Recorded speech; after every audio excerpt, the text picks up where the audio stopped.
shocking White House mystery. Was President Biden's signature on the January 6 committee pardons forged?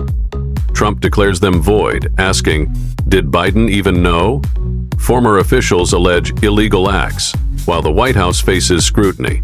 Can a judge's verbal order stop flights carrying illegal immigrants? Trump threatens to punish Iran if the Houthis retaliate, vowing the largest deportation campaign in history. The economy trembles, markets panic. What awaits America? Who's truly pulling the strings? Watch now. Sure, Caitlin. I have two questions for you. One on the flights, but first on the president's post overnight, saying that the pardons that were issued by President Biden preemptively to members of the January 6th committee, that they're now null and void. Have attorneys here at the White House told President Trump that he has the legal authority to undo a pardon simply because it was signed by auto pen, as he said? The president was begging the question that I think a lot of journalists in this room should be asking about whether or not the former president of the United States, who I think we can all finally agree was cognitively impaired. I know it took people some time to finally admit that, but we all know that to be true, as evidenced by his disastrous debate performance against President Trump during the campaign. I digress on that. But the president was raising the point that did the president even know about these pardons? Was his legal signature used without his consent or knowledge? And that's not just the president or me raising those questions, Caitlin. According to the New York Post, there are Biden officials from the previous White House who raised those questions and wondered if the president was even consulted about his legally binding signature being signed onto documents. And so I think it's a question that everybody in this room should be looking into, because certainly that would propose perhaps criminal or illegal behavior if staff members were signing the President of the United States autograph without his consent. Biden is on the record talking about issuing preemptive pardons to these people. But was he aware of his signature being used on every single pardon? That's a question you should ask the Biden White House. Is there any evidence on that he wasn't aware of it? You're a reporter. You should find out. Okay, Sean. on the flights, so I have a question on the timeline of the flights. You keep talking about the judge's written order, which hit the docket Saturday night at about 7:26 p.m. But he issued a verbal order before that at about 6:45 and 6:48 p.m. based on the court hearing. A verbal order from the bench. Does the White House feel the need to comply with a verbal order from this judge? Again, as I said, all of the planes subject to the written order of this judge departed U.S. soil, U.S. territory before the judge's written order. But what about the verbal order, which of course carries the same legal weight as a written order, and said for the planes to turn around if they were Well, in the air? there's actually questions about whether a verbal order carries the same weight as a legal order, as a written order, and our lawyers are determined to ask and answer those questions in court. Sean. Hey, so on Friday, the president suggested at length that it should be illegal to criticize judges, but he has repeatedly criticized judges who rule against him, and Elon Musk is calling for impeachment of judges who have opposed the administration. So how are those two things not in conflict? I have not heard the president talk about impeaching judges. I know you mentioned Mr. Musk's tweet, but I have not heard the president of the United States ask that. Mary. Hey, thanks, Caroline. I wanted to ask about this video I saw this morning set to the tune of, I believe, Closing Time, about deportations of illegal migrants. What's the strategy behind the White House's videos they've been putting out on this, and can you kind of talk us through the thinking on these videos? Sure. I think the White House and our entire government clearly is leaning into the message of this president, and we are unafraid to double down and to take responsibility and ownership of the serious decisions that are being made. The president was elected with an overwhelming mandate to launch the largest mass deportation campaign in American history, and that's exactly what he is doing. And to this very day, we are now, I think, 56 or 7 days into the administration by my count.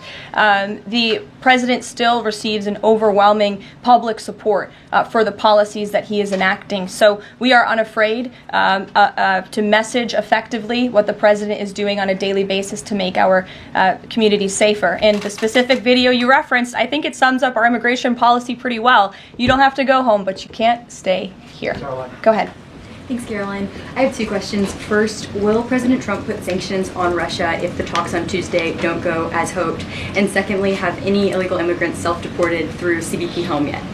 To your first question, it's something the president has floated, and certainly he's willing to do if necessary. I don't have anything to read out, and I would never get ahead of the president on such a serious decision. To your second question about the CBP Home app, I would have to check in with the Department of Homeland Security, but it's a great question, and we're very proud to repurpose this app, which the Biden administration abused to facilitate the mass illegal entry of illegal immigrants into our country. It was like a fast pass at Disneyland. That's not happening under this administration. We are encouraging illegal immigrants to actively self-deport to maybe save themselves from being in one of these fun videos. Caroline. Sure. John, good to Thank see you. After President Trump strafe-bombed the Houthis yesterday, he said that if they retaliate, he was going to personally hold Iran accountable for that. Holding them accountable, what would that look like?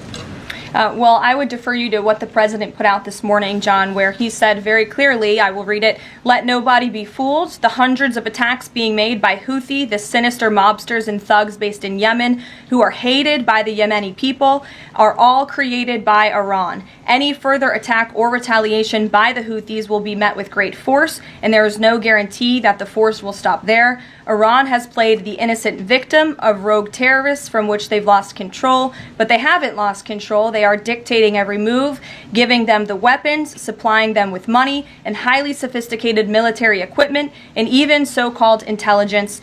Every shot fired by the Houthis will be looked upon from this point forward as being a shot fired from the weapons and leadership of Iran. And Iran will be held responsible and suffer the consequences, and those consequences will be dire."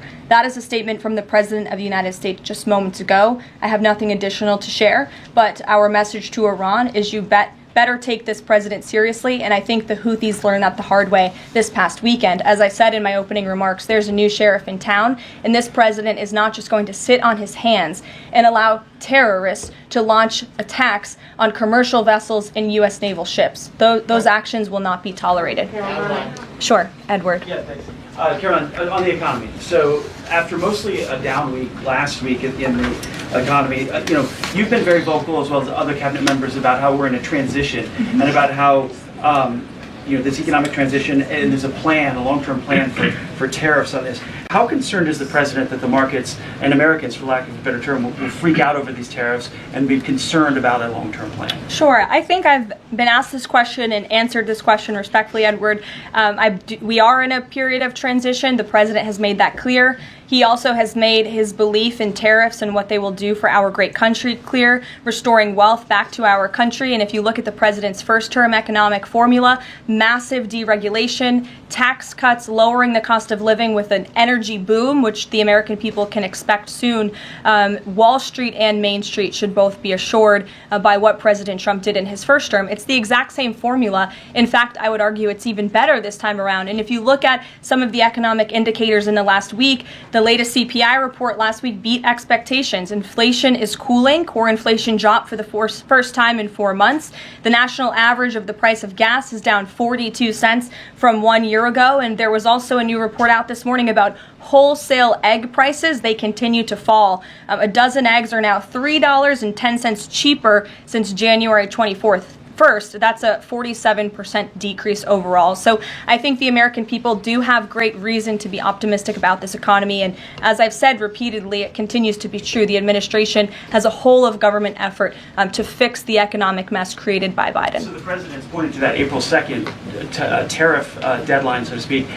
Is the tariff back and forth sort of done now? We're just all looking towards April 2nd? Well, I think the president would tell you that all options are always on the table, and he's always ready to respond if he feels the United States is being unfairly treated by our allies and also our competitors around the world. But yes, the April 2nd day is a big day for the country, as the president has said. Reciprocal tariffs will go into effect. We'll have more details on that as the date nears, but our entire trade team, Secretary Lutnick, Secretary Bessent, the vice president has been quite involved in these talks and discussions as well about what that will look like. And the president, as you always do, you will hear from him directly on it. Deborah Saunders, how are you? Fine. How are you doing? Good, thanks. Former Pardon Attorney Elizabeth Boyer believes she was fired for refusing to sign off on a move to restore gun rights to actor Mel Gibson. DOJ's Todd Blanche says no. But I want to know, is the administration dedicated to restoring gun rights to felons who served their times? I ask this because I've talked to people who were pardoned. They felt that was important. Of course, this isn't necessarily for a pardon. What is the president's thinking on this issue? Sure. After you've served your sentence, should you have gun rights? It's an important question. It is one I have not spoken to the president about on his views, but I will take it to him this afternoon. I will tell him you asked, and we will get you an answer. You're welcome.